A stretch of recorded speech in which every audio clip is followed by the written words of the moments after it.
So I finished this end of the fence. I know this isn't a how-to video. I just was in such a hurry and I didn't have anyone to hold the camera or anything.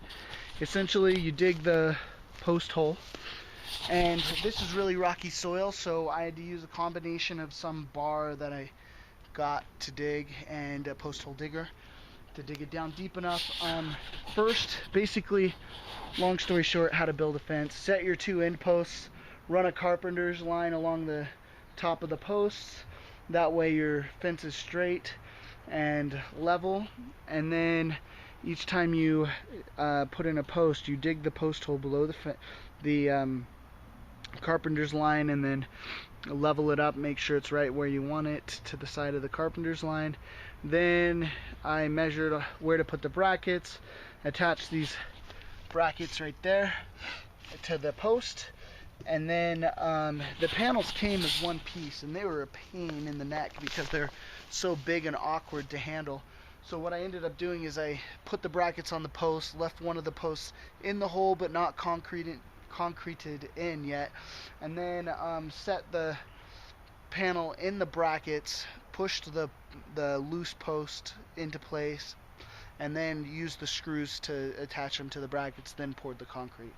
So that's what I did. Now the one on the end here is shorter than the rest, and I had to cut it, and I started by using a circular saw, and as you can see in the corner there, just that didn't work out well. It was chipping and throwing pieces everywhere. So I ended up using a Dremel Multimax, which is like the oscillating tool, and that worked really well. I used that for windows once. But yeah, so this is the fence. Not the best, but not too bad. Kind of flimsy, it seems like, but definitely adding a lot of privacy to the yard, so that's exciting. From that post down, I'm gonna run chain link, and then I already have the chain link posts set up there, so I just gotta put the top rail on and run the chain link.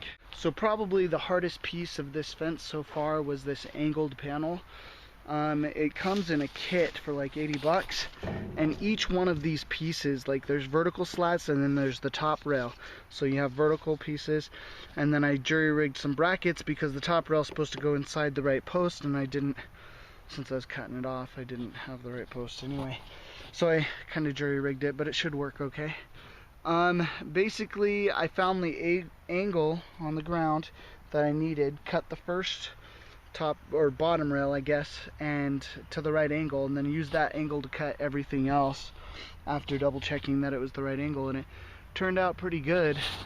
Then I'm working on this gate, which is a gate kit that for about 50 bucks, and essentially you have these hinges that you attach to a normal prefab panel, which I think is kind of flimsy, but apparently I can adjust them to you know, level out the gate, because I put it on the best I could, and it looks like it's hanging there pretty sadly, so hopefully I'll be able to level that out.